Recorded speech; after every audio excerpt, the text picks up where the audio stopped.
गांव में गर्मी अपने चरम पर थी। सूरज आग बरसा रहा था। उसी गांव में बबलू नाम का एक गरीब आदमी रहता था। बबलू का परिवार गर्मी से बहुत परेशान था। उनके पास कोई ऐसा साधन नहीं था जिससे उन्हें उस जानलेवा गर्मी में थोड़ी राहत मिल सके। उसी गांव में एक धनी व्यापारी रहता था जो बहुत ही लालची और चालाक था। एक दिन व्यापारी अपने व्यापार के लिए शहर जा रहा था। तपती धूप में चलते चलते उसका घोड़ा थक गया और उसने एक पेड़ के नीचे आराम करने का फैसला किया। सफर के दौरान उसके सोने के सिक्कों से भरी कीमती थैली कहीं गिर गई। उसने घंटों अपनी थैली तलाश की मगर थैली का कोई पता ना चला। उसने गांव में घोषणा करवाने का फैसला किया। सुनो सुनो सुनो, आलमपुर के लोगों, जरा गौर से मेरी बात सुनो। व्यापारी बलदेव सिंह की सोने के सिक्कों से भरी थैली कहीं खो गई है। जो भी गांव का आदमी सोने के सिक्कों की थैली को तलाश करके व्यापारी जी को लाकर देगा, उसे 10 सोने के सिक्के इनाम में दिए जाएंगे। इस गर्मी में अपनी किस्मत आजमाओ और जल्दी से उस थैली की खोज शुरू करो। अरे ये व्यापारी हमें क्या मूर्ख समझता है जो इस जानलेवा गर्मी में हम इसके सोने के सिक्के की थैली ढूंढते फिरें। और अगर मान भी लो कि किसी गांव वाले ने इसकी थैली तलाश करके इसे दे भी दी तो ये उसे एक सोने का सिक्का भी नहीं देगा। ये सब उस लालची की चाल है। तुम सही कहते हो भाई, अगर मुझे इसकी थैली मिल गई तो मैं कानों कान किसी को खबर भी नहीं होने दूंगा और अपना बोरिया बिस्तर बांधकर किसी दूसरे शहर में चला जाऊंगा। पूरे 2 दिन गुजर गए लेकिन व्यापारी की सोने के सिक्कों की थैली का कुछ पता ना चला। वो घोषणा करने वाले से कहने लगा, मेरी वो थैली मेरी जिंदगी भर की कमाई है, मेरे खून पसीने की कमाई। सालों तक मैंने रात दिन मेहनत की, तब जाकर वो सोने के सिक्के इकट्ठे किए थे। मुझे नहीं लगता कि इस तपती गर्मी में कोई मेरी थैली को ढूंढने की कोशिश करेगा। अगर किसी को थैली मिल गई और उसने ईमानदारी से लौटा दी तो मैं उसे 1 सोने का सिक्का दे ही दूंगा, उसकी मेहनत का। लेकिन अगर किसी ने चालाकी करने की कोशिश की तो मैं उसे बख्शूंगा नहीं। जी व्यापारी जी, आप बिल्कुल चिंता मत कीजिए, आपकी थैली आपको जरूर मिलेगी। मैं पूरे गांव में जासूस फैला दूंगा। जैसे ही वो थैली किसी को मिलेगी वो तुरंत ही हमें बता देंगे। उधर बबलू की पत्नी राधा अपनी पड़ोसन सगुन के साथ अपने घर के बाहर बैठी थी। राधा, इस बार की गर्मी तो जान लेकर छोड़ेगी। ऐसी गर्मी मैंने अपने जीवन में कभी नहीं देखी। मेरे घर में पानी की एक बूंद नहीं बची और बच्चे प्यास से तड़प रहे हैं। मेरा मन करता है कि मैं इस गांव को छोड़कर कहीं और चली जाऊं। सगुन, मेरे दिल का दर्द भी तुझसे कम नहीं। इस गर्मी की वजह से ना दिन गुजरता है और ना ही रात कटती है। बबलू भी दिन रात इस गर्मी में खेतों में लगा रहता है लेकिन कुछ हासिल नहीं होता, बस घर का गुजारा ही हो पाता है। हाँ राधा, सच कहा, मेरे पति भी दिन भर मजदूरी करते हैं मगर जो कमाते हैं वो पेट भरने को भी काफी नहीं। मैं तो सोचती हूँ क्या हमारी जिंदगी हमेशा ऐसी ही रहेगी। न जाने कब वो दिन देखने को नसीब होगा जब हमारे घर में हर सुख सुविधा होगी। चल अच्छा राधा बहन, मैं चलती हूँ, वो खेत से आने ही वाले होंगे। सगुन राधा के घर से चली जाती है। उतने में ही बबलू आ जाता है। राधा अपने पति से कहती है, इस गर्मी ने मेरे सब्र का बांध तोड़ दिया है। हर दिन तुम्हें इस तपिश में खेतों में जलते देख मेरा दिल टुकड़ों में बट जाता है। तुम्हारी मेहनत से बस 2 रोटी नसीब होती है। तुम अपने मजदूरी के पैसे क्यों नहीं बढ़ा देते? तुम ठीक कहती हो राधा, मैं आज से अपनी मजदूरी के पैसे बढ़ा दूंगा। एक दिन के काम के लिए इतने पैसे तो मिलने ही चाहिए जिससे हम एक दिन का गुजारा अच्छे से कर सकें। दोनों आपस में बात कर ही रहे थे कि उतने में गांव का जमींदार बबलू के घर आता है और बबलू से कहता है, बबलू, खेतों में पानी की सख्त जरूरत है। इस गर्मी ने सब कुछ सुखा दिया है। तुम तालाब से पानी लाकर मेरे खेतों को सींचो। मैं कुछ दिन के लिए बाहर जा रहा हूँ, मेरे लौटने तक काम पूरा कर देना। जमींदार जी, मैं आपका काम करूँगा, मगर इस गर्मी में तालाब से पानी लाना आसान नहीं है। धूप में मेरा शरीर जल जाता है और तालाब तक पहुँचते पहुँचते सारा दम निकलने को हो जाता है। इसीलिए जमींदार साहब, अब मैंने अपनी मजदूरी बढ़ा दी है। 1 दिन के काम के लिए 2 अशर्फियाँ देनी होंगी। मेरी मेहनत का यही हक है ताकि मेरा परिवार भूखा न सोए। 2 अशर्फियाँ? ये क्या मजाक है बबलू?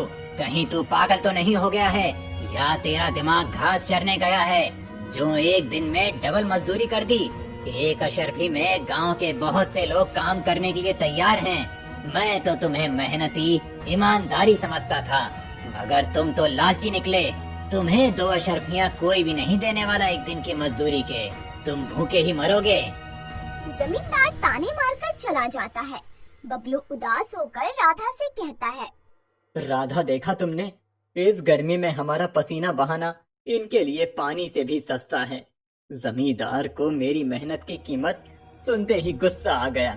मैं दिन रात जलता हूँ, फिर भी मेरी मेहनत का कोई मोल नहीं। कभी कभी लगता है इस गांव में मेरी ईमानदारी ही मेरी सबसे बड़ी कमजोरी है। बबलू, आपकी ईमानदारी कमजोरी नहीं, आपकी ताकत है। इस गर्मी में आपकी हालत देखकर मेरा मन टूट जाता है। आप बिल्कुल भी चिंता मत करो, मैं आपके साथ हूँ। राधा, तुम्हारा साथ ही मेरा हौसला है। अब से तो अशर्फियाँ ही लूंगा, चाहे कोई काम कराए या ना कराए। इतना कहकर बबलू तपती धूप में काम की तलाश में निकल पड़ता है। रास्ते में कुएं के पास उसकी नजर एक चमकती थैली पर पड़ती है। वो उसे उठाता है और देखता है कि उसमें सोने के सिक्के भरे हुए हैं। सिक्के देखकर बबलू का दिल जोर जोर से धड़कने लगता है। फिर वो सोचने लगता है, ये सिक्के किसकी जिंदगी की कमाई है? इस गर्मी में इसे खोने वाला कितना बेचैन होगा। अगर मैं इसे रख लूं तो शायद हमारी गरीबी मिट जाए, मगर मेरे मन का सुकून हमेशा के लिए चला जाएगा। ईमानदारी मेरा सबसे बड़ा गहना है और इसे मैं किसी कीमत पर नहीं बेचूंगा। मुझे ये थैली इसके मालिक तक पहुंचानी होगी। फिर बबलू सोने के सिक्कों की थैली लेकर अपने घर पहुंच जाता है।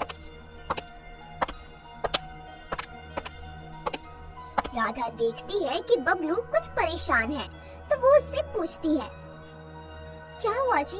आप तो काम ढूंढने गए थे, तो फिर इतनी जल्दी क्यों लौट आए? इस गर्मी ने तुम्हें और कमजोर कर दिया है या कोई और बात है? मेरा दिल बेचैन हो रहा है, बताओ ना।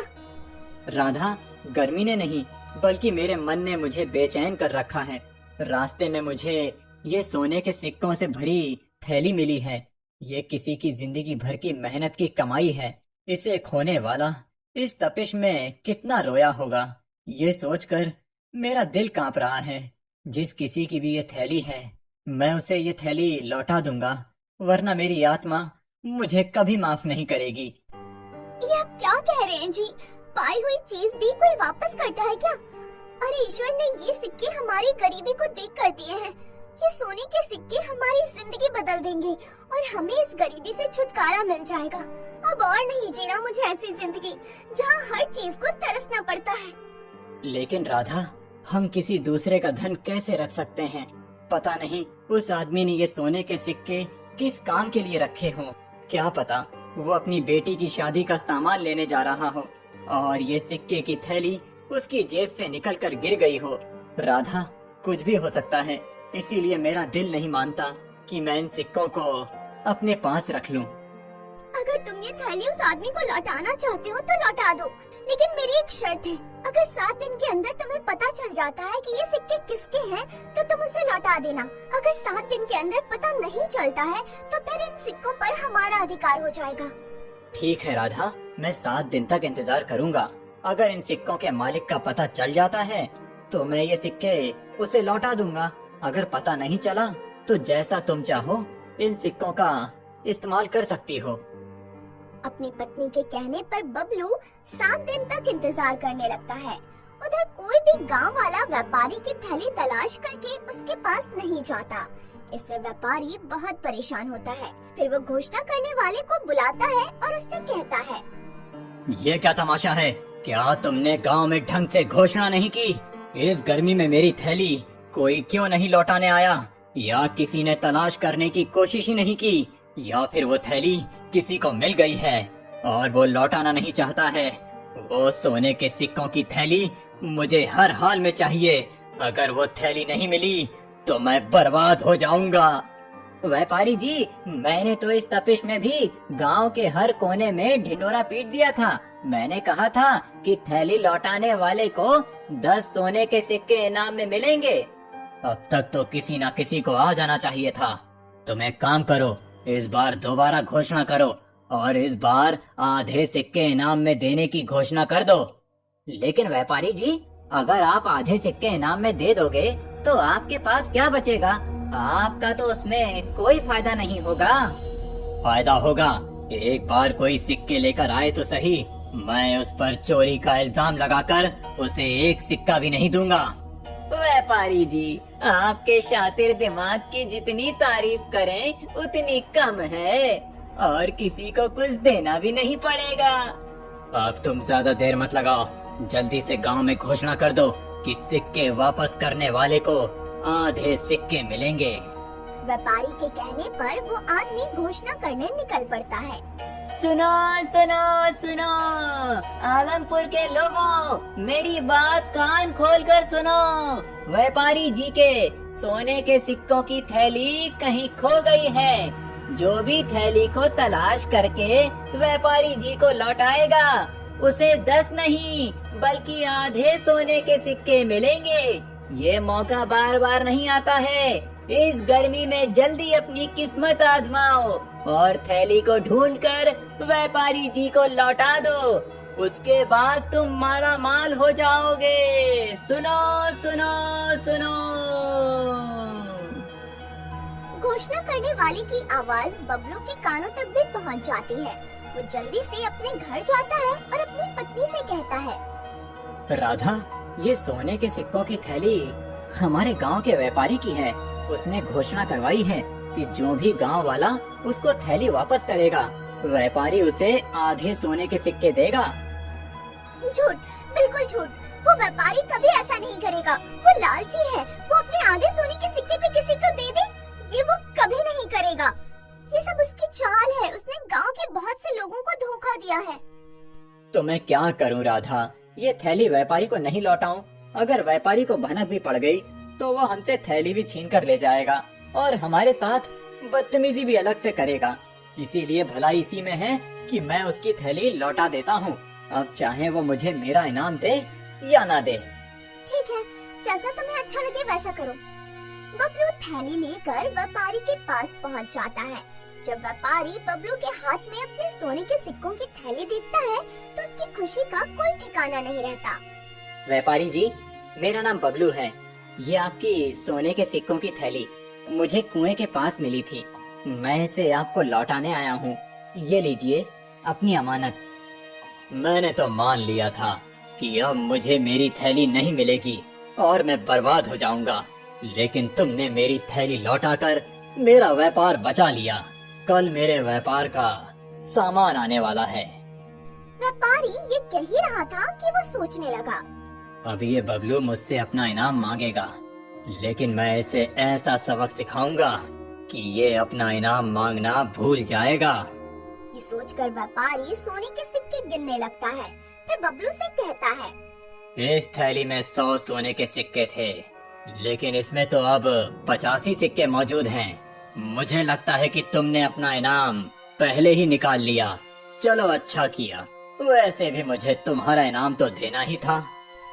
व्यापारी की ये बात सुनकर बबलू घबरा जाता है और व्यापारी से कहता है, आप ये क्या कह रहे हैं व्यापारी जी? इस थैली में 100 नहीं बल्कि 50 सोने के सिक्के थे। जब मुझे थैली मिली थी तो मैंने खुद अपने हाथों से सिक्के गिने थे। तुम्हारे कहने का क्या मतलब है कि हम झूठ बोल रहे हैं और हम तुम्हारा इनाम नहीं लौटाना चाहते? नहीं व्यापारी जी, ऐसी बात नहीं है। तो फिर कैसी बात है? या फिर मेरे साथ चालबाजी कर रहा है और मुझसे डबल इनाम लेना चाहता है? व्यापारी जी, ये आप क्या कह रहे हैं? मैंने इस थैली से एक सिक्का भी नहीं निकाला है। अगर मैं चोर होता तो ये थैली आपको लौटाने ही क्यों आता? इस गर्मी में मैंने अपनी जान जोखिम में डालकर ये थैली आपको लौटाई है। मैं इस गांव का नामी व्यापारी हूँ और तुम जानबूझकर मुझे बदनाम करने की कोशिश कर रहे हो।